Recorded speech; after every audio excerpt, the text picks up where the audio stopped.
Kembali lagi dalam Bukan Jalan-Jalan Biasa episode Uzbekistan. Kali ini perjalanan membawa kita ke Samarkand dan Bukhara, dua kota bersejarah yang menyimpan keindahan arsitektur dan jejak peradaban Islam yang abadi.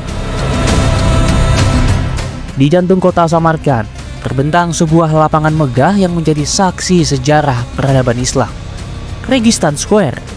Kompleks ikonik dengan kubah menjulang dan dinding berias mosaik biru keemasan. Tempat ini pernah menjadi pusat keberangkatan ilmu dan perdagangan. Disinilah riuh aktivitas pelajar, pedagang, dan ulama dari berbagai penjuru dunia Islam berkumpul. Hingga kini, Registan Square tak sekedar menjadi landmark Samarkand, tetapi juga menjadi simbol kejayaan masa lalu yang terus memikat setiap mata yang memandang. Kompleks Registan Square terdiri dari 3 madrasah megah, Ulugbek, Sherdor, dan Tilyakori, di mana dulunya ribuan pelajar dari Asia Tengah hingga Timur Tengah datang menimba ilmu di tempat ini, mulai dari matematika, astronomi, hingga agama. Registan Square menjadi simbol kota Samarkand sebagai pusat pengetahuan dunia Islam pada masanya.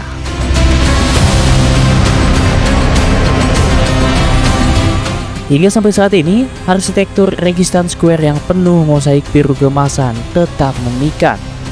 Setiap harinya, kompleks ini tak pernah sepi pengunjung.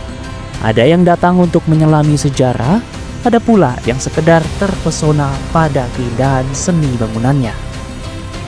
Bahkan, Registan Square menjadi spot favorit untuk berbagai sesi pemotretan foto, termasuk foto prewedding yang semakin menegaskan aura romantis di balik kemegahan sejarahnya.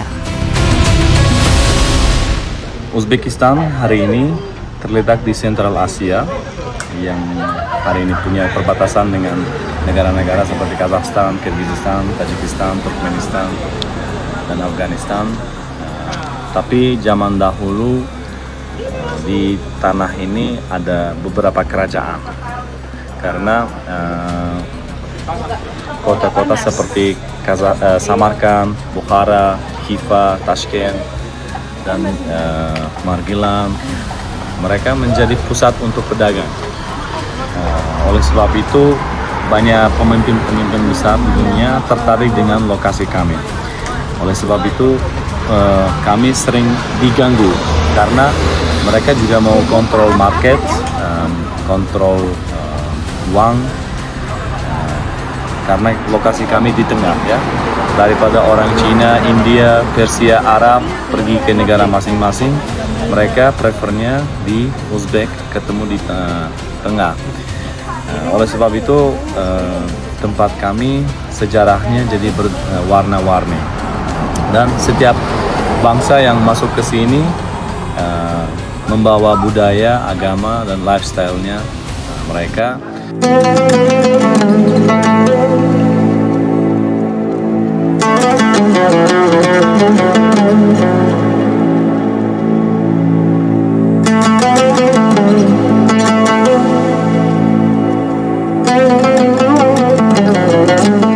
Dari Registan Square, kita berpindah ke sisi lain kota Samarkand. Di sini, sejarah tak hanya tertulis di dinding-dinding madrasah, tetapi juga terukir di jejak para pemimpin besar yang pernah hidup di tanah ini. Salah satunya adalah sosok Amir Temur atau Timur Leng yang dipandang bukan saja sebagai pahlawan Uzbekistan, tetapi juga figur penting dalam dunia Islam. Mereka hendak memadamkan cahaya Allah, namun Allah lah yang menyempurnakan cahayanya. Penggalan surat As-Saff ayat 8. Penggalan ayat ini mengingatkan saya kepada salah satu sosok pahlawan di Uzbekistan. Pahlawan Uzbekistan termasuk pahlawan umat Islam, di mana pada saat itu bangsa Uzbek itu berada dalam cengkeraman bangsa Mongol yang pada saat itu dipimpin oleh Raja Kejam Genghis Khan. Namun di saat Genghis Khan tengah berkonflik dengan keluarganya, terlahirlah seorang pemimpin dari Uzbekistan pada saat itu, dan termasuk pemimpin umat Islam untuk memerdekakan umat ini dari cengkraman bangsa Mongol atau di bawah kekuasaan Genghis Khan. Dan inilah dia makam Timur Leng atau yang lebih dikenal dengan Amir Temur.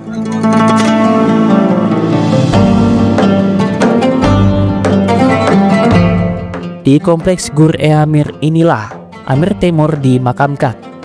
Mausoleum bergaya Timurid ini dibangun pada awal abad ke-15 dengan kubah menjulang dan interior berlapis ornamen emas. Ruang dalamnya dipenuhi kaligrafi, relief bermotif geometris, serta batu neofit yang menandai makam sang penakluk. Keindahan seni Islam dan keagungan sejarah bersatu dalam satu ruang yang hening. Bagi masyarakat Uzbekistan, Amir Temur bukan sekedar penguasa militer. Beliau dikenang sebagai pemimpin yang membangkitkan identitas dan martabat bangsanya, serta mendorong Samarkand menjadi pusat ilmu dan peradaban dunia Islam. Hari ini, Mausoleum Amir Temur tak pernah sepi pengunjung. Banyak di antaranya datang untuk mengenang figur yang dianggap sebagai simbol kejayaan Uzbekistan. Makam ini pun pernah menjadi saksi kunjungan para pemimpin dunia, termasuk Wakil Presiden Republik Indonesia dalam lawatannya ke Uzbekistan beberapa waktu lalu. Sebuah simbol penghormatan bahwa jejak sejarah dan kebesaran seorang pemimpin mampu menjadi titik temu persahabatan antar bangsa.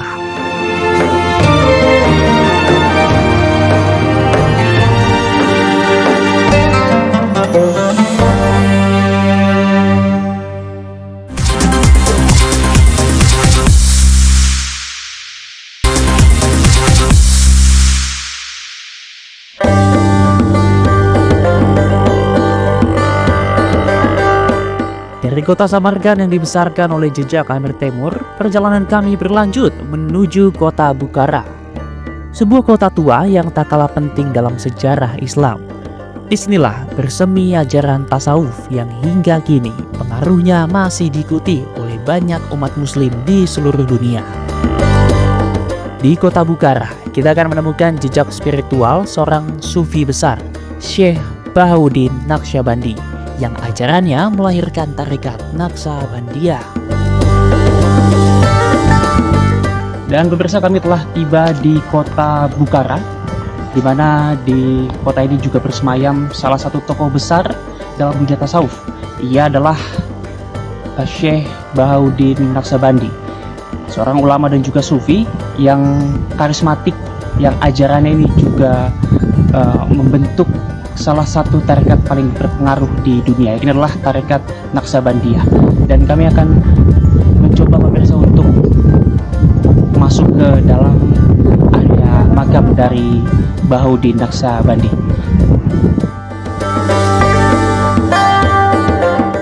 Di kompleks makam Syekh Bahauddin Naqsyabandi ini terasa betapa kuatnya daya tarik spiritual yang memangku tempat ini. Bangunannya sendiri berdiri megah dengan koridor yang dipenuhi ukiran serta halaman luas yang menjadi tempat berkumpulnya para penganut tarekat. Di depan saya ini tampak suatu kancah besar berukuran sekitar 40 kali 38 meter, di mana fungsi utamanya inilah sebagai ruang kolektif zikir dan majelis tarekat. Sedangkan di sisi lain, pemirsa bisa lihat tampak ada dakmah setinggi sekitar 2,5 meter. Di mana kalau makam asli beliau, pemirsa bisa lihat terdapat di ujung sana. Dan saat ini memang kami datang bersama juga dengan sejumlah rombongan dari jemaah Naqsabandiyah asal Indonesia. Jadi memang sangat ramai sekali, dan memang situs pemakaman ini menjadi salah satu destinasi yang seringkali dikunjungi oleh umat muslim untuk kemudian memanjatkan doa kepada pencetus dari tarekat Naqsabandiyah ini. Dan kalau pemirsa bisa lihat, saya akan mencoba untuk mendekati situs makam dari Bahauddin Naqsyabandi. Dan inilah pemirsa, Anda bisa lihat bahwa makam asli beliau ini dikelilingi oleh pagar marmer, dan lebih luas lagi, memang seluruh komplek ini membentuk satu kanal lingkar penuh keheningan dan juga ketakwaan. Itulah dia makam dari Bahaudin Naqsabandi. Memang pemirsa bisa dilihat bahwa banyak sekali umat muslim yang datang ke sini, dimana bagi banyak orang memang tempat ini bukan sekedar makam tapi juga titik ziarah spiritual, dimana para pencari kedamaian datang dari berbagai penjuru dunia.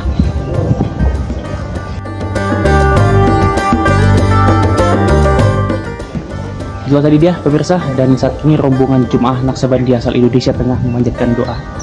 Dan mari kita minta tanggapan dari salah satu pemimpin dari rombongan ini, yang juga merupakan pemimpin dari Tarekat Naqsabandiyah di Indonesia.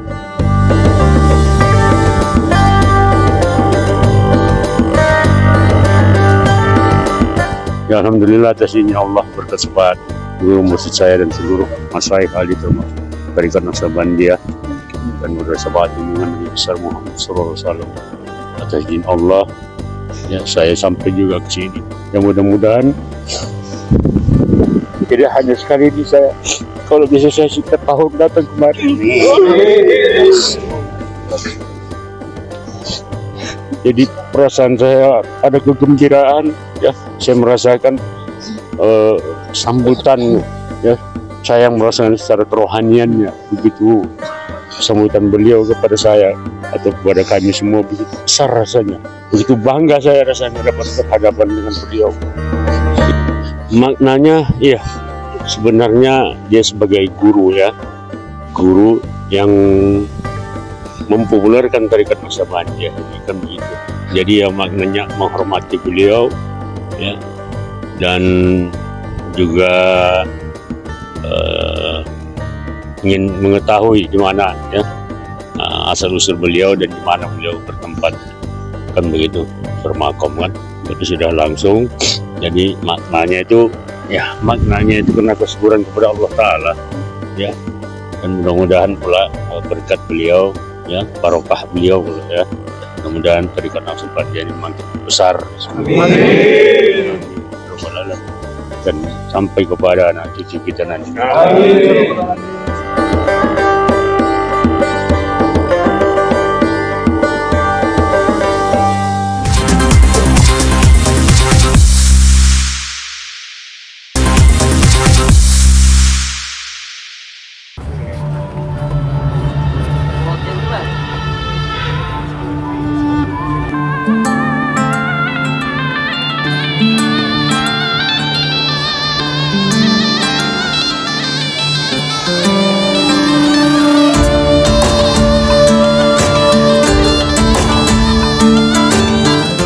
Selain spiritualitas, kota Bukhara juga memikat dengan warisan sejarahnya. Kota ini telah berdiri sejak lebih dari 2000 tahun lalu dan menjadi salah satu pusat peradaban terpenting di jalur sutra. Sepanjang masa, kota Bukhara tumbuh menjadi titik persinggahan pedagang, ulama, hingga pengembara dari berbagai belahan dunia. Tak heran, hingga kini kota Bukhara dapat kebanggaan dunia sebagai situs warisan budaya UNESCO.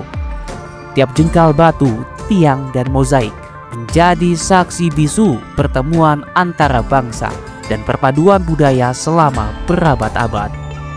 Kalau kita jalan keliling-keliling di kota tua Bukhara ini menggambarkan masa lalu, ya pemirsa, di mana memang kota tua Bukhara ini sendiri diakui sebagai situs warisan dunia UNESCO, sebab memang arsitektur dan kekayaan warisan budaya Bukhara ini sangat menarik untuk kita lihat, ya pemirsa. Nah, dan Bukhara ini merupakan kota tertua di Uzbekistan dan memiliki bangunan bersejarah.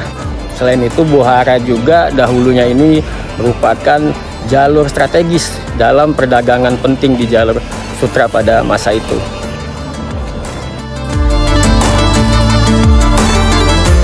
Melangkah di antara dinding kota tua ini, kita tak sekedar melihat arsitektur klasik yang megah, tapi juga menyelami suasana masa lampau saat ilmu pengetahuan, perdagangan, dan kebudayaan berkumpul di satu titik, Kota Tua Bukhara. Bangunan-bangunan bersejarah seperti masjid, madrasah, dan minaret masih berdiri tegak hingga sampai saat ini. Bagi warga lokal, setiap sudut kota ini penuh makna, dan bagi wisatawan, setiap langkah adalah potret hidup dari sejarah panjang Uzbekistan. Dan setelah seharian berkeliling menyusuri jejak peradaban di kota tua, sore dan malam hari di kota Bukhara pun tak kalah memikat. Suasana yang hangat, ditemani pertunjukan seni dan budaya menjadi pelengkap perjalanan. Nah pemirsa, setelah seharian kita menelusuri sejak-sejak sejarah di Uzbekistan, nah saat ini kita akan melepas lelah dengan menonton hiburan tarian-tarian tradisional Uzbekistan, yaitu tarian Bukhara. Nah, tarian Bukhara ini sendiri bukan hanya sekedar tarian, namun tarian ini merupakan tarian tradisional jadi ciri khas kota Bukhara itu sendiri. Selain tarian, kita juga akan melihat peragaan busana khas wanita Uzbekistan. Jika Anda berkunjung ke Uzbekistan, jangan lewatkan pengalaman budaya yang memukau di kota tua Bukhara. Di Madrasah Nadir Divan Begi, sebuah monumen bersejarah dari abad ke-17, pertunjukan rakyat disuguhkan dalam kemegahan arsitektur kuno yang menawan.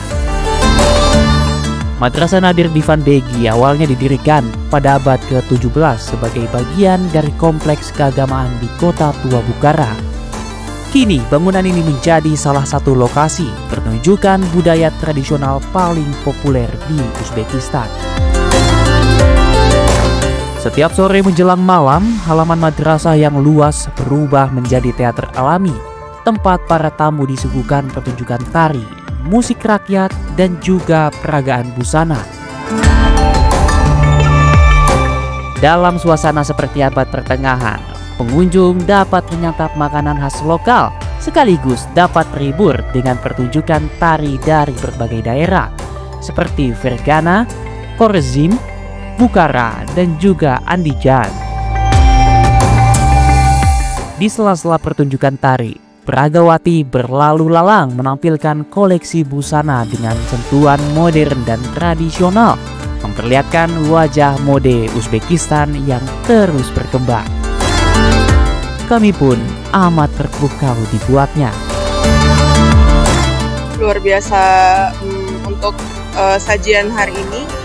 Luar biasa keren ya untuk khas dari Bukhara sendiri, dari Uzbekistan, dan sangat menakjubkan semua dari hal yang disajikan oleh para tamu. Kalau favoritnya Mbak Abi, apa tadi tunjukannya? Boleh tahu? Kayaknya lebih suka semua ya, karena tadi ada beberapa sajian seperti musik internasional tradisional dari Bukhara sendiri, dan ada juga beberapa pertunjukan fashion show tadi ya, dari khas baju-baju Uzbekistan.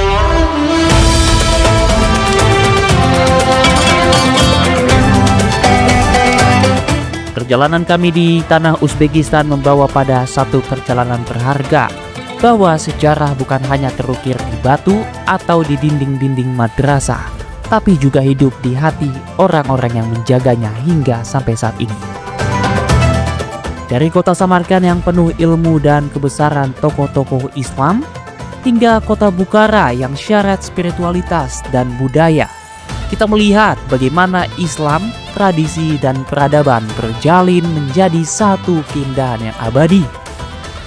Semoga perjalanan ini bukanlah akhir, melainkan pintu untuk kita terus menyelami sejarah dan merayakan kebersamaan. Kami, Haidar Faisal dan Leo Satya pamit undur diri. Sampai jumpa kembali di episode lainnya dalam Bukan Jalan-Jalan Biasa.